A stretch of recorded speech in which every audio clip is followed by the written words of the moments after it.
Hello my students, welcome to PW Kannada YouTube channel. ನನ್ನ ಹೆಸರು Ashok S K, ನಾನು ನಿಮ್ಮ ಫಿಸಿಕ್ಸ್ ಟೀಚರ್. ಈ ವಿಡಿಯೋ ಯಾರ್ಯಾರು ಕ್ಲಾಸ್ 10th ನ ಕಂಪ್ಲೀಟ್ ಮಾಡ್ಕೊಂಡು ಕ್ಲಾಸ್ 11th ಗೆ ಬಂದಿರ್ತಾರ ಆ ಸ್ಟೂಡೆಂಟ್ಸ್ ತಪ್ಪದೆ ಈ ವಿಡಿಯೋ ನೋಡ್ಲೇಬೇಕು. ಯಾಕೆ ಅಂದ್ರೆ ಕ್ಲಾಸ್ 10th ಅಲ್ಲಿ ಟಾಪರ್ ಆಗ್ಬಿಟ್ಟು ಇವಾಗ ಕ್ಲಾಸ್ 11th ಅಲ್ಲೂ ಸಹಿತ ನಾನು ಟಾಪರ್ ಆಗ್ಲೇಬೇಕಂತೇಳಿ ಛಲವನ್ನ ತೊಟ್ಟಿರ್ತಾರ.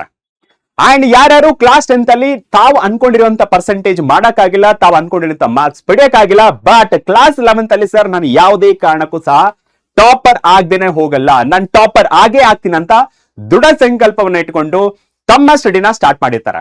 ಸೊ ಅಂತ ಸ್ಟೂಡೆಂಟ್ಗೆ ಹೆಲ್ಪ್ ಆಗ್ಲಿ ಅಂತೇಳಿ ಒಂದು ವಿಡಿಯೋ ಜೊತೆ ನಿಮ್ಮ ಮುಂದೆ ಬಂದಿದ್ದೇನೆ. So that is how to become average to topper, that is a class 10th to class 11th transformation.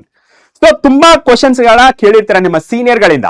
So class 12th ಓದಾದ್ಮೇಲೆ ಅವ್ರು ಏನ್ ಹೇಳ್ತಾರೆ ಅಂದ್ರೆ, ಸರ್ ನಂದು ಕ್ಲಾಸ್ 11th ವೇಸ್ಟ್ ಆಯ್ತು, ನಂದು ಕ್ಲಾಸ್ 11th ವೇಸ್ಟ್ ಆಯ್ತು, ಕ್ಲಾಸ್ 11th ವೇಸ್ಟ್ ಆಯ್ತು ಅಂತ ನೀವು ಆ ಕಮೆಂಟ್ ಗಳನ್ನ ನೋಡಿರ್ಬೋದು, ಅಥವಾ ಡೈರೆಕ್ಟ್ ಆಗಿ ನೀವು ಅವ್ರ ಹತ್ರ ಡಿಸ್ಕಸ್ ಮಾಡ್ಬೇಕಾದ್ರೂ ಕೇಳಿರ್ಬೋದು.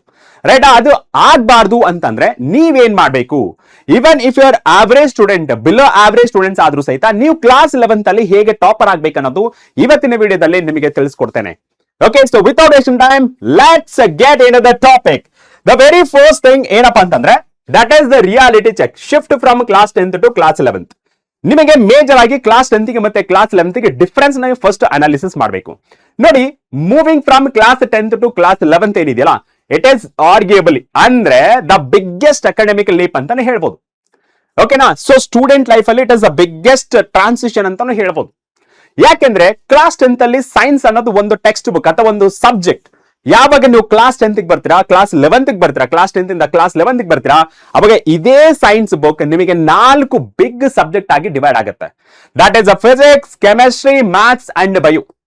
So this is the major shift from class 10th to class 11th. ನೋಡಿ, moving from class 10th to class 11th is arguably the biggest academic leap a student faces. Okay, and in a class 10th science is a single textbook and standard rote learning or last month preparation can still land you on 90%.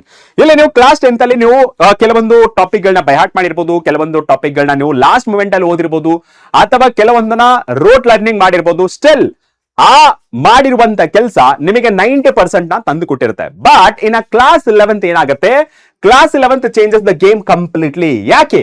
Science splits into 4 massive independent oceans, ಒಂದು ಸಮುದ್ರ ಮಹಾಸಾಗರ ಅಂತ ಹೇಳ್ಬೋದು.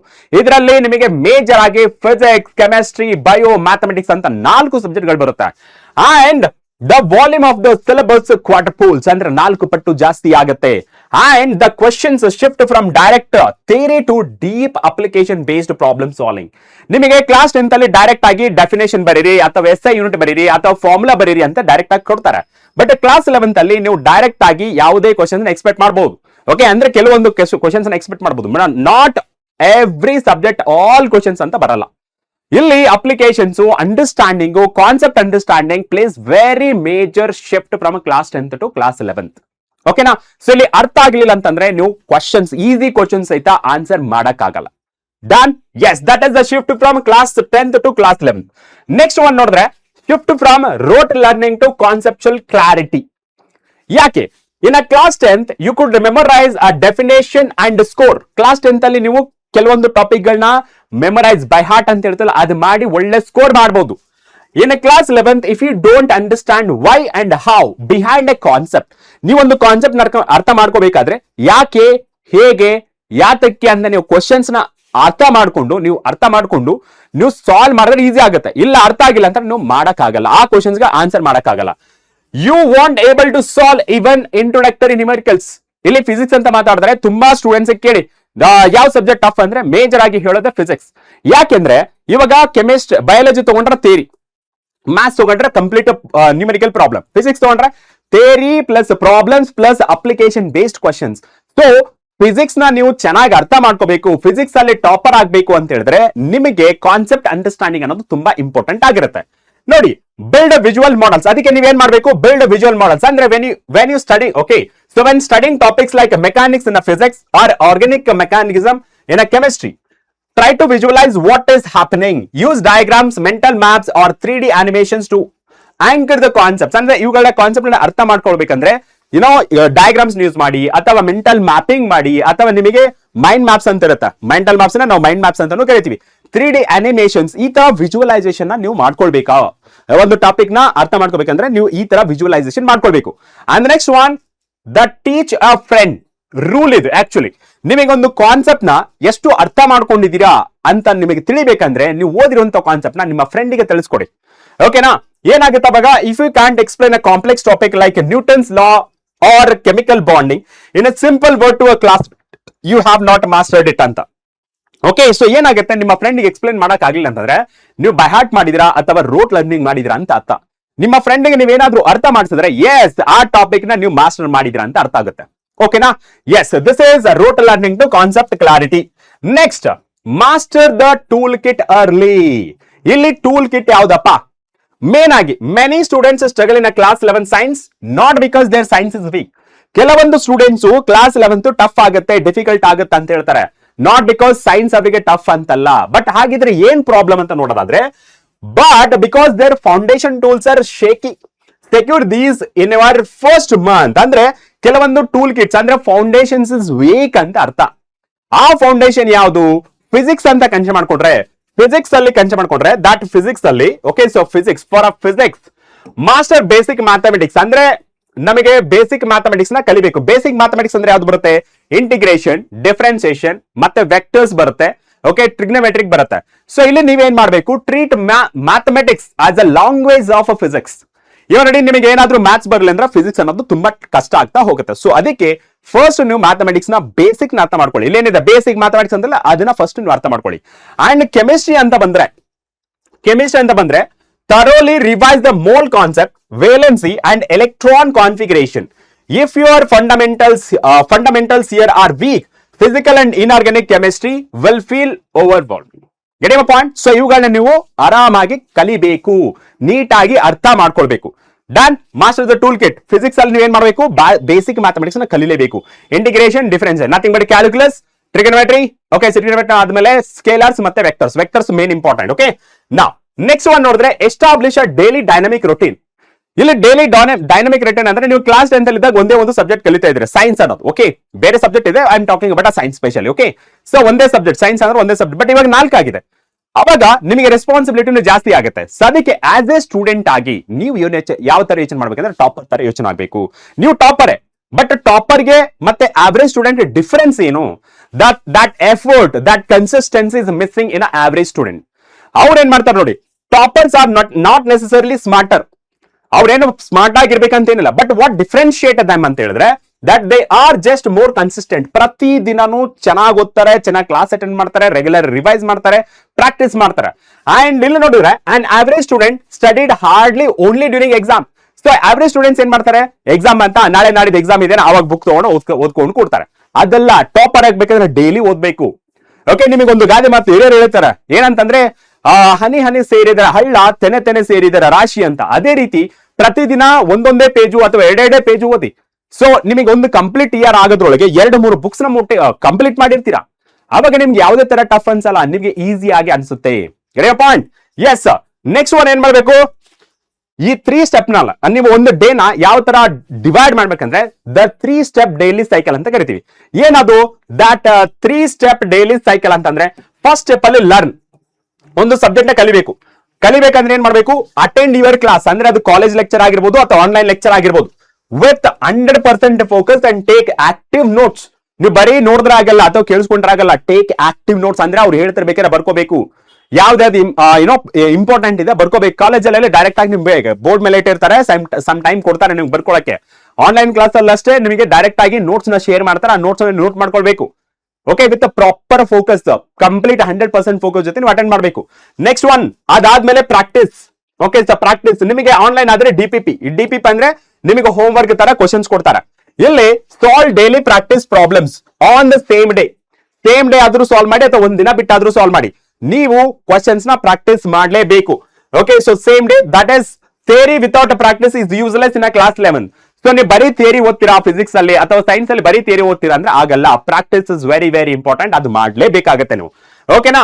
And last third one 3 rule cycle. Okay, that is 3 step daily cycle ಅಲ್ಲಿ last step ಏನಂದ್ರೆ spend the last 15 minutes of your study session reviewing what you learn that day ಅಂತ. ನೀವು ಒಂದು subject ಕಲಿತಿರ್ತೀರ, ಆ ಕಲ್ತಾದ್ಮೇಲೆ ನೀವ್ ಏನೇನ್ ಕಲ್ತಿದ್ರ ಆ ಡೇ ಅಲ್ಲಿ ಅನ್ನೋದು ನೀವು ರಿವೈಸ್ ಮಾಡ್ಕೋಬೇಕು. ಓಕೆ, ರಿವಿಷನ್ ಮಾಡ್ಬೇಕು. ಮತ್ತೆ ನೀವ್ ಏನ್ ಮಾಡ್ತೀರಾ, ಆಕ್ಟಿವ್ ರೀಕಾಲ್ ಮಾಡ್ಕೊಳ್ಬೇಕು. Getting a point. And the next one, fix productive routine. ಇದನ್ನ ಫಿಕ್ಸ್ ಮಾಡ್ಕೋಬೇಕು. ಏನದು, block out dedicated hours for a self study. ನೀವು ಕಾಲೇಜ್ ಇಂದ ಬಂದಾಗ ಅಥವಾ ಆನ್ಲೈನ್ ಕ್ಲಾಸ್ ಮುಗ್ದಾದ್ಮೇಲೆ ಡೆಡಿಕೇಟೆಡ್ ಟೈಮ್ ನ ಇಡಬೇಕು. ಪ್ರಾಪರ್ ಆಗಿ ಇಷ್ಟು ಟೈಮ್ ಅಂತೇಳಿ ಸೆಲ್ಫ್ ಸ್ಟಡಿಗೆ ಇಡಬೇಕು. ಯಾವ್ದು ಯೂಟ್ಯೂಬ್ ಇಲ್ಲ, ಏನಿಲ್ಲ, ಕ್ಲಾಸಸ್ ಇಲ್ಲ, ಏನಿಲ್ಲ, ಸೆಲ್ಫ್ ಸ್ಟಡಿ. ನೀವು ಓದಿರೋದು ಎಷ್ಟು ಮಟ್ಟಿಗೆ ಅರ್ಥ ಆಗಿದೆ, ಎಷ್ಟು ಮಟ್ಟಿಗೆ ಅರ್ಥ ಆಗಿಲ್ಲ ಅನ್ನೋದು ತಿಳಿಸ್ಕೊಡುತ್ತೆ. ಓಕೆನಾ, ಸೆಲ್ಫ್ ಸ್ಟಡಿಯಿಂದ. Next one, for a class 11 aiming for 3 to 4 hours of self study daily. Okay, so ಇದು ಮಿನಿಮಮ್ ಅಂತ ಅಲ್ಲ, ಸೊ ಇದು ಮ್ಯಾಕ್ಸಿಮಮ್ ಆಗಿರ್ಬೋದು. ಈವನ್ ಪರ್ ಸಬ್ಜೆಕ್ಟ್ ನೀವು 20 ಇನಿಷಿಯಲಿ 10 ಮಿನಿಟ್ಸ್ ತಗೊಳ್ಳಿ. ಪ್ರತಿ ಸಬ್ಜೆಕ್ಟ್ 10 ನಿಮಿಷನ ತಗೊಂಡು ಓದ್ಕೊಳ್ಳಿ. ನೆಕ್ಸ್ಟ್ 1 ವೀಕ್ ಬಿಟ್ಟು 15 ನಿಮಿಷ ಮಾಡಿ. ನೆಕ್ಸ್ಟ್ 20 ನಿಮಿಷ ಮಾಡಿ. ನೆಕ್ಸ್ಟ್ ವೀಕ್ 25 ಮಿನಿಟ್ಸ್ ಇಂದ 30 ಮಿನಿಟ್ಸ್ ಮಾಡಿ. 30 ಇಂದ 35 ಈ ತರ ಇನ್ಕ್ರೀಸ್ ಮಾಡ್ತಾ ಹೋಗಿ ಸೆಲ್ಫ್ ಸ್ಟಡಿಗೆ. ಓಕೆ, ಡೈರೆಕ್ಟ್ ಆಗಿ ನಾನು ಒಂದೇ ದಿನ 4 ಗಂಟೆ ಕೂಡ್ತೀನಿ ಅಂದ್ರೆ ಆಗಲ್ಲ. ಅದು ಮೇ ಬಿ ನೀವು ಒಂದು ವಾರ ಮಾಡ್ಬೋದು. ನೆಕ್ಸ್ಟ್ ವೀಕ್ ಇಂದ ಅದು ಇರೋದಿಲ್ಲ. ಸಾಗುರು ಜಾಸ್ತಿ ಓದ್ಬಿಟ್ಟೆ ಅಂತ ಅನ್ಸ್ಬಿಡುತ್ತೆ. ಅದಕ್ಕೆ ಚಿಕ್ಕದಾಗಿದ್ರು ಪರವಾಗಿಲ್ಲ, ನಿಧಾನ ಆದ್ರೂ ಪರವಾಗಿಲ್ಲ, ಸ್ವಲ್ಪ ಸ್ಟಾರ್ಟ್ ಮಾಡ್ಕೊಂಡು ಮುಂದುವರಿಬೇಕು. ಓಕೆನಾ, ಡೈರೆಕ್ಟ್ ಆಗಿ ಸ್ಟೆಪ್ಸ್ ಹತ್ತುವಾಗ ನೀವು ಡೈರೆಕ್ಟ್ 10th ಸ್ಟೆಪ್ ಹೋಗ್ಬಾರ್ದು. So first, second, third, fourth, fifth, sixth, seventh ಈ ತರ ಮೆಟ್ಲನ್ನ ಹತ್ತಬೇಕು. ಅದೇ ರೀತಿ ಸ್ಟಡೀಸ್ ಅಲ್ಲೂ ಸಹ. Okay, next one, change your relationship with mistakes. ಇಲ್ಲಿ ಕೆಲವು ಟಾಪರ್ಸ್ ಗೆ ಮತ್ತೆ ಆವರೇಜ್ ಗೆ ಡಿಫರೆನ್ಸ್ ಗೊತ್ತಾ. ಟಾಪರ್ಸ್ ಏನ್ ಮಾಡ್ತಾರೆ, ಅವ್ರು ಮಾಡಿರುವಂತ ತಪ್ಪುಗಳನ್ನ ತಿದ್ಕೊಳ್ತಾರೆ. ಇವರು ಇದು ಆವರೇಜ್ ಸ್ಟೂಡೆಂಟ್ಸ್ ಏನ್ ಮಾಡ್ತಾರೆ, ತಪ್ಪು ಬಂತ ಅಂದ್ರೆ ಸಾಕು ಯಪ್ಪ ಅಂತೇಳಿ ಎದುರ್ಕೊಂಡು ಹೋಗ್ಬಿಡ್ತಾರೆ. ಅದರಿಂದ ನನ್ಗೆ ಆಗಲ್ಲ ಗುರು ಅಂತ ಅಂದ್ಬಿಡ್ತಾರೆ. ಆ ತರ ಬಿಡಬಾರ್ದು ನೀವು. ಟಾಪರ್ ಮೈಂಡ್ ಸೆಟ್ ಆ ತರ ಇರುತ್ತೆ. Average students get demoralized when they connect they cannot solve numericals. Leave it. ಅವ್ರು ಏನ್ ಮಾಡ್ತಾರೆ, ಆವರೇಜ್ ಸ್ಟೂಡೆಂಟ್ಸ್, ಸರ್ ನಾನು ನ್ಯೂಮೆರಿಕಲ್ ಸಾಲ್ವ್ ಮಾಡಕ್ ಆಗ್ತಲ್ಲ, ಆಯ್ತು ಸರ್ ನನ್ನಿಂದ ಆಗಲ್ಲ ಅಂತೇಳಿ ಬಿಟ್ಟೇ ಬಿಡ್ತಾರೆ. ಬಟ್ ಟಾಪರ್ಸ್ ಏನ್ ಮಾಡ್ತಾರೆ, ಯಾಕೆ ಬರಲ್ಲ ನನಗೆ ಯಾಕೆ ಬರಲ್ಲ, ನಾನು ಮಾಡಿ ತೋರಿಸ್ತಾರೆ ಅಂತ ಹೇಳಿ ಫಿಕ್ಸ್ ಆಗ್ಬಿಡ್ತಾರೆ. ಮೆಂಟಲ್ ಅಷ್ಟು ಸ್ಟ್ರಾಂಗ್ ಇರ್ತಾರೆ. ನೋಡಿ, topper street wrong answer as a diagnostic tool. ನೋಡಿ, ಅವರು ನಿಮ್ಗೆ ಏನಾದ್ರೂ ಕ್ವಶನ್ ಬರ್ಲಿಲ್ಲ ಅಥವಾ ಕ್ವಶನ್ ತಪ್ಪಾಯ್ತು ಅಂದ್ರೆ ಅದನ್ನ ಯಾಕೆ ಬಂದಿಲ್ಲ ಅಂತೇಳಿ ಅನಾಲಿಸಿಸ್ ಮಾಡಿ, ನನ್ಗೆ ಯಾಕೆ ಬಂದಿಲ್ಲ, ನನ್ಗೆ ಯಾಕೆ ಬರ್ತಿಲ್ಲ, ನಾನು ಏನ್ ತಪ್ಪು ಮಾಡ್ತೀನಿ ಅಂತೇಳಿ ಅನಾಲಿಸಿಸ್ ಮಾಡ್ತಾರೆ. ಅದೇ ರೀತಿ ನೀವು ಸಹ ಅದೇ ರೀತಿ ಯೋಚನೆ ಮಾಡಬೇಕು. If you are a topper you think like this way. If you are average you will be thinking like that. Sir ನಾನು ನ್ಯೂಮೆರಿಕಲ್ಸ್ ಬರ್ತಿಲ್ಲ, ಯಾವ ಫಾರ್ಮುಲಾ ಯೂಸ್ ಮಾಡ್ಬೇಕಂತ ಗೊತ್ತಾಗ್ತಿಲ್ಲ. ಇದೇ ತರ ಎಕ್ಸ್ಕ್ಯೂಸಸ್ ಕೊಡ್ತಾ ಹೋಗ್ಬೇಕಾಗತ್ತೆ. ಓಕೆನಾ, next, maintain an error notebook. Error notebook ನ ಮೇಂಟೈನ್ ಮಾಡಿ. ಯಾಕೆ, this is the ultimate secret weapon. ಇದು ultimate secret weapon. Dedicate a notebook strictly for a questions you got wrong in a homework ಅಥವಾ DPPs. ನೀವು DPP solve ಮಾಡ್ಬೇಕಾದ್ರೆ ಅಥವಾ homework solve ಮಾಡ್ಬೇಕಾದ್ರೆ wrong ಬಂತ ಅಂದ್ಕೊಳ್ಳಿ, ಅದನ್ನ ಈ ನೋಟ್ ಬುಕ್ ಅಲ್ಲಿ ಬರೀಬೇಕು. ಯಾಕೆ ರಾಂಗ್ ಬಂತು, ಯಾಕೆ ಬರ್ಲಿಲ್ಲ, ಏನ್ ತಪ್ಪು ಮಾಡಿದ್ರಿ, ಕಾನ್ಸೆಪ್ಟ್ ಕ್ಲಾರಿಟಿ ಇರ್ಲಿಲ್ವಾ, ಅಥವಾ ಟೈಮ್ ಮ್ಯಾನೇಜ್ಮೆಂಟ್ ಆಗ್ಲಿಲ್ವಾ, ಅಥವಾ ನೀವು ಓದಿಲ್ವಾ, ಅದನ್ನ ನೀಟಾಗಿ ಪಾಯಿಂಟ್ ನ ಮಾಡಿ ಬರಿಬೇಕಾಗುತ್ತೆ. ಅದನ್ನು ನೆಕ್ಸ್ಟ್ ಟೈಮ್ ರಿಪೀಟ್ ಮಾಡಲ್ಲ. ಬೇಕಾದ್ರೆ ಟ್ರೈ ಮಾಡಿ, ಬೇಕಾದ್ರೆ ಒಂದ್ ಚಾಪ್ಟರ್ ಟ್ರೈ ಮಾಡಿ. Next chapter sir correct sir ನೀವು ಹೇಳಿದ್ದೆ ಕರೆಕ್ಟ್ ಅಂತ ಹೇಳ್ತೀರಾ. ಓಕೆನಾ, next, write down the questions, the mistake you made and the correct conceptual steps. Revive this notebook before every major exam. ನಿಮಗೆ FA1 ಬರುತ್ತೆ, FA2 ಬರುತ್ತೆ class 11th ಅಲ್ಲಿ. Okay, FA1, FA2, mid term, preparatory 1, preparatory 2, preparatory 3, annual exam ಈ ತರ ಬಂದೇ ಬರ್ತಾ ಇರುತ್ತೆ. Every major ಎಕ್ಸಾಮ್ಗೆ ಆ ಬುಕ್ ನ ತೆಗೆದು ನೋಡ್ತಾ ಇರ್ಬೇಕು ನೀವು. ಓಕೆನಾ, ಏನ್ ತಪ್ಪು ಮಾಡಿದ್ರೆ ಅಂತ ಅದು ರೀಕಾಲ್ ಮಾಡ್ತಾ ಇರುತ್ತೆ. Next one, the layered revision strategy. ನೀವು ಒಟ್ಟಿಗೆ ರಿವಿಷನ್ ಮಾಡಕ್ಕಾಗಲ್ಲ. ಲೇಯರ್ ಒಂದು ಸ್ಟೆಪ್ ಬೈ ಸ್ಟೆಪ್ ನ ರಿವಿಷನ್ ಮಾಡ್ತಾ ಹೋಗ್ಬೇಕು. ಯಾವ ತರ, because the class 11 syllabus is massive. ಯಾಕೆ ರಿವಿಷನ್ ಮಾಡಬೇಕು, ಇದು ತುಂಬಾ ಮ್ಯಾಸಿವ್ ಆಗಿರುತ್ತೆ. ನೀವು ಇವತ್ತು ಓದಿದ್ದು ನಾಳೆ ನೆನಪಿರಕ್ಕಿಲ್ಲ, ಅಥವಾ ಇವತ್ತು ಓದಿದ್ದು ಒಂದು ವಾರ ಬಿಟ್ಟು ನೆನಪಿರ್ಲಕ್ಕಿಲ್ಲ, ಅಂಡ್ ಇವತ್ತು ಓದಿದ್ದು ಒಂದು ತಿಂಗಳು ಬಿಟ್ಟರೆ ನೆನಪಿರಂಗಿಲ್ಲ. ಅದಕ್ಕೆ ರಿಪೀಟೆಡ್ ರಿವಿಷನ್ಸ್ ಮಾಡ್ಬೇಕು. ಅದಕ್ಕೆ ಲೇಯರ್ಡ್ ರಿವಿಷನ್ ಸ್ಟ್ರಾಟಜಿ ಅಂತ ಕರಿತೀವಿ. ನೋಡಿ, ಮ್ಯಾಸಿವ್ ಸಿಲೆಬಸ್ ಇರೋದ್ರಿಂದ what you study in May will be completely forgotten by November if you don't revise systematically. Correct ಅಲ್ವಾ? ಸೊ ನಿಮಗೆ ಮೇ ಮಂತ್ ಅಲ್ಲಿ ಓದ್ತೀರಿ, ಇವಾಗ ಮೇ ಮಂತ್. ಓಕೆ, ಸೊ ಇವಾಗ ಮೇ ಮಂತ್ ಇದೆ, ನಿಮಗೆ ನೆಕ್ಸ್ಟ್ ನವೆಂಬರ್ ಅಲ್ಲಿ ಓದ್ತೀನಿ ಅಂತಂದ್ರೆ ಅದು ನೆನಪಿರಲ್ಲ. ಯಾವ ಚಾಪ್ಟರ್, ಹೌದಾ, ಈ ಫಾರ್ಮ್ ಇದೆನಾ, ಈ ತರ ಕ್ವಶನ್ಸ್ ಗಳು ಬರುತ್ತೆ. ಅದಕ್ಕೆ ನೀವು ಕಂಪ್ಲೀಟ್ ಆಗಿ ರಿವಿಷನ್ ಮಾಡ್ತಾನೆ ಹೋಗ್ಬೇಕು. ಅದಕ್ಕೆ ನೀವೇನ್ ಮಾಡ್ಬೇಕು, ಶಾರ್ಟ್ ನೋಟ್ಸ್ ನ ಮೇಂಟೈನ್ ಮಾಡಬೇಕು. ನೆಕ್ಸ್ಟ್ ವೀಕ್ಲಿ ಬ್ಯಾಕ್ಲಾಗ್ಸ್ ನ ಕ್ಲಿಯರ್ ಮಾಡ್ಕೊಳ್ಳೇಬೇಕಾಗುತ್ತೆ. ಸೊ ಶಾರ್ಟ್ ನೋಟ್ಸ್ ನ ಪದೇ ಪದೇ ರಿವಿಷನ್ ಮಾಡಬೇಕು. ಅಟ್ ಲೀಸ್ಟ್ ವೀಕ್ಲಿ ನೀವು ರಿವಿಷನ್ ಮಾಡ್ತಾ ಹೋಗಿ. Done? Yes sir. And next, ಇವಾಗ ಇದೆಲ್ಲ ಆಯ್ತಲ್ಲ, ಸೊ ಇವೆಲ್ಲ ಇವಾಗ ಕ್ಲಾಸ್ 10th ಇಂದ ಕ್ಲಾಸ್ 11th ಬಂದಿದ sir. Yes sir, I want to be topper of my college ಅಥವಾ ಟಾಪರ್ ಆಫ್ ಮೈ ಡಿಸ್ಟ್ರಿಕ್ಟ್ ಅಂತ ನಿಮಗೆ ಏನಾದ್ರೂ ಅನ್ಸಿದ್ರೆ, ಓಕೆ, ನಾನು ಟಾಪರ್ ಆಗ್ಬೇಕು ಅಂತಂದ್ರೆ ನಿಮಗೆ ಬೇಕಾಗಿರೋದು ಕಂಟೆಂಟ್ ಇಸ್ ದ ಕಿಂಗ್. ನೀವು ಕಂಟೆಂಟ್ ಪ್ರಾಪರ್ ಆಗಿ ಸಿಕ್ಕರೆ ನಿಮ್ಮನ್ನ ಟಾಪರ್ ಆಗೋದ್ರಲ್ಲಿ ಯಾರು ತಡೆಯಕ್ಕಾಗಲ್ಲ. ಸೊ ಅಂತ ಕಂಟೆಂಟ್ ನಿಮ್ಗೆ ಬೇಕಾದ್ರೆ, ಅಂತ ಲೆಕ್ಚರ್ಸ್ ನಿಮ್ಗೆ ಬೇಕಾದ್ರೆ, ಅಂತ ನೋಟ್ಸ್ ನಿಮ್ಗೆ ಬೇಕಾದ್ರೆ, ಅಂತ ಟೆಸ್ಟ್ ಪೇಪರ್ಸ್ ಗಳು ನಿಮ್ಗೆ ಬೇಕಾದ್ರೆ ನಿಮಗೆ ಒಂದು ಅಲ್ಟಿಮೇಟ್ ಬ್ರಾಂಡ್ ಬ್ಯಾಚ್ ಇದೆ, that is Arjuna KCET 2027.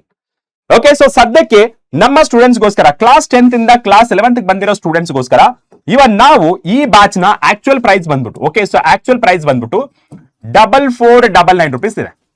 Okay, so 4499 rupees ಇದೆ.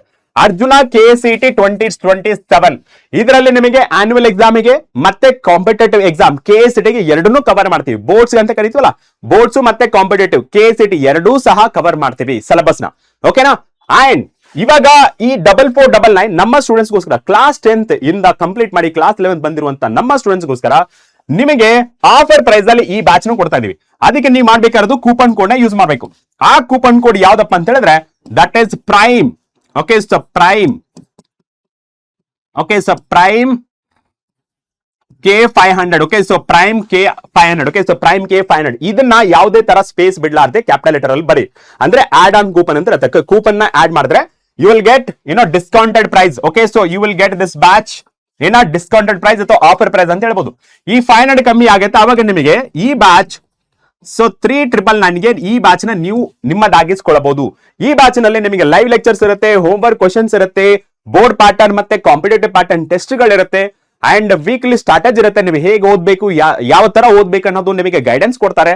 ಎಲ್ಲನೂ ಸಹ ಈ ಬ್ಯಾಚ್ ನಲ್ಲಿ ಇರುತ್ತೆ. ಅರ್ಜುನ KCET 2027 ನೆನಪಿರ್ಲಿ. ಓಕೆನಾ? ನೋಡ ಎಷ್ಟೆಷ್ಟು ಬೇಗ ಈ ಬ್ಯಾಚ್ ಗೆ ಜಾಯ್ನ್ ಆಗ್ತೀರಾ ಅಂತ ನೋಡ್ತೀನಿ. ನಿಮಗೆ ಏನಾದ್ರೂ ಡೌಟ್ ಇದ್ರೆ ರಿಲೇಟೆಡ್ ಟು ಕ್ಲಾಸ್ 11 ನೀವು ಕಮೆಂಟ್ ಸೆಕ್ಷನ್ ಅಲ್ಲಿ ತಿಳಿಸಿ. ನಮ್ಮ ಟೀಮ್ ನಿಮಗೆ ರೆಸ್ಪಾಂಡ್ ಮಾಡ್ತಾ ಹೋಗುತ್ತೆ. Okay, so that's it for today session. ಮತ್ತೆ ನೆಕ್ಸ್ಟ್ ವಿಡಿಯೋ ಜೊತೆ ನಿಮ್ಮ ಮುಂದೆ ಬರ್ತೇನೆ. ಟಿಲ್ ದೆನ್ ಟೇಕ್ ಕೇರ್, ಬಾಯ್.